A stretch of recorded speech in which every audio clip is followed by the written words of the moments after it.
नमस्ते दोस्तों, आशा है आप सब स्वस्थ और बहुत अच्छे होंगे। आज हम जानेंगे सुखी होना किसके हाथ में है। आप सुखी होंगे या दुखी, यह फैसला कौन करता है? जवाब है आप खुद। एक टेलीविज़न कार्यक्रम में टेलीविज़न हस्ती के अतिथि के रूप में एक बुजुर्ग व्यक्ति आया। वह बहुत दुर्बल व्यक्ति था। उसकी बातें पूरी तरह से बिना रिहर्सल की थी और वह बिना तैयारी के बोल रहा था। उसका व्यक्तित्व खुशनुमा और प्रफुल्लित था और उसकी बातें उसके व्यक्तित्व से सहज रूप से बाहर निकल रही थी।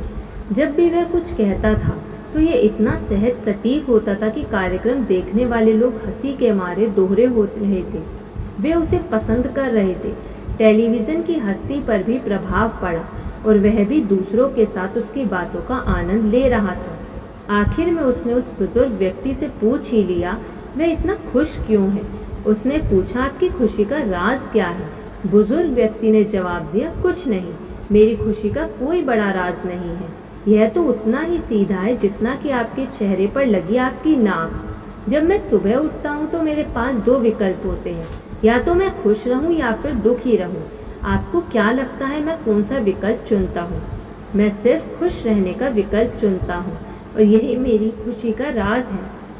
यह बहुत साधारण सी बात लगती है और ये लग सकता है कि बुजुर्ग व्यक्ति सतही बात कर रहा हो, परंतु मुझे एक बात याद आ जाती है जिन पर कोई भी सतही होने का आरोप नहीं लगा सकता।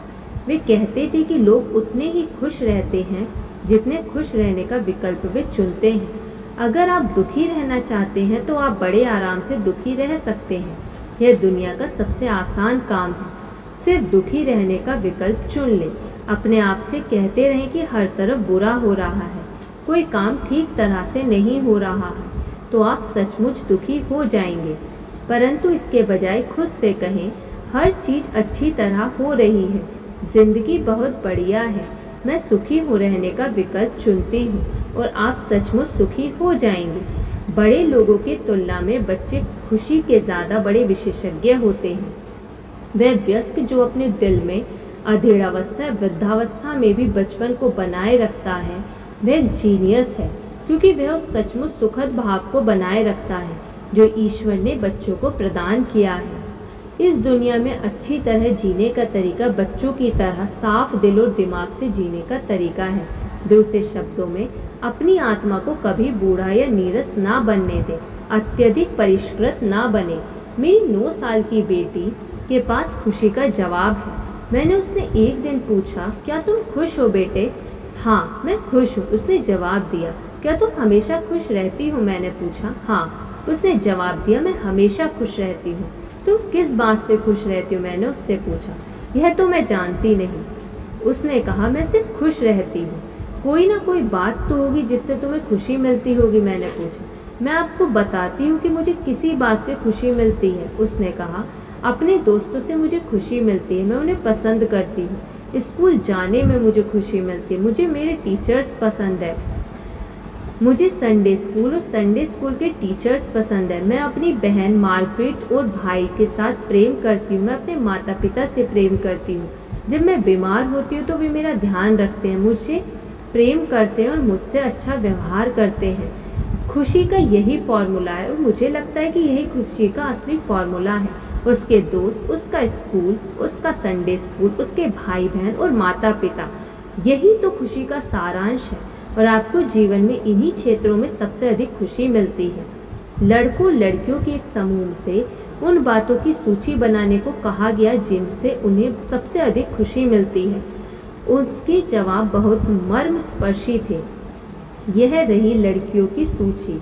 उड़ता हुआ अबालीन, गहरे साफ पानी में देखना, नाव से कटता हुआ पानी, पास से गुजरती हुई तेज ट्रेन, कोई भारी चीज उठाती हुई बिल्डर की क्रेन, मेरे कुत्ते की आंखें। और लड़कियों को इन चीज़ों से सबसे अधिक खुशी मिलती थी। नदी में सड़क की रोशनियों का प्रतिबिंब, पेड़ों में लाल छत, चिमनी से उठता धुआं, लाल मखमल, बादलों में चांद, इन वस्तुओं में ब्रह्मांड का सुंदर सार है जिसे अर्ध अभिव्यक्ति दी गई है। सुखी व्यक्ति बनने के लिए आत्मा साफ होनी चाहिए, ऐसी आंखें होनी चाहिए जो साधारण दृश्य में भी रोमांस खोज ले। बच्चे की तरह मासूम दिल होना चाहिए, और आध्यात्मिक सादगी होनी चाहिए। हम में से कई लोग अपने दुख का निर्माण खुद करते हैं, हालांकि हमारे सारे दुखों का कारण हम खुद नहीं होते, क्योंकि सामाजिक परिस्थितियां भी हमारे बहुत से दुखों के लिए जिम्मेदार होती हैं। परंतु फिर भी ये सच है कि काफ़ी हद तक हमारे विचार और हमारे रवैये हमें जीवन में सुखी या दुखी बनाते हैं। 5 में से 4 लोग उतने सुखी नहीं हैं जितने कि वे हो सकते हैं। फिर दुख सबसे आम मानसिक स्थिति है। क्या मानवीय सुख इतना कम हो गया है? यह कहते हुए मुझे झिझक हो रही है, परंतु मैं पाता हूँ कि इतने अधिक लोग दुख भरा जीवन जी रहे हैं कि मैं उनकी गिनती नहीं कर सकती। क्योंकि सुखी होना हर इंसान की मूलभूत इच्छा है, इसलिए इस बारे में कुछ किया जाना चाहिए। सुख हासिल किया जा सकता है और इसे हासिल करने की प्रक्रिया भी जटिल नहीं है। हर इंसान जो इसे चाहता है, जो इसकी इच्छा रखता है और जो सही फॉर्मूले को सीखता है और इसका प्रयोग करता है, वह सुखी बन सकता है। धन्यवाद। आपको ये वीडियो कैसी लगी कमेंट करके ज़रूर बताइएगा। यदि आपने अभी तक इस चैनल को सब्सक्राइब नहीं किया तो सब्सक्राइब कर लीजिए और इस वीडियो को लाइक कर दीजिए। धन्यवाद।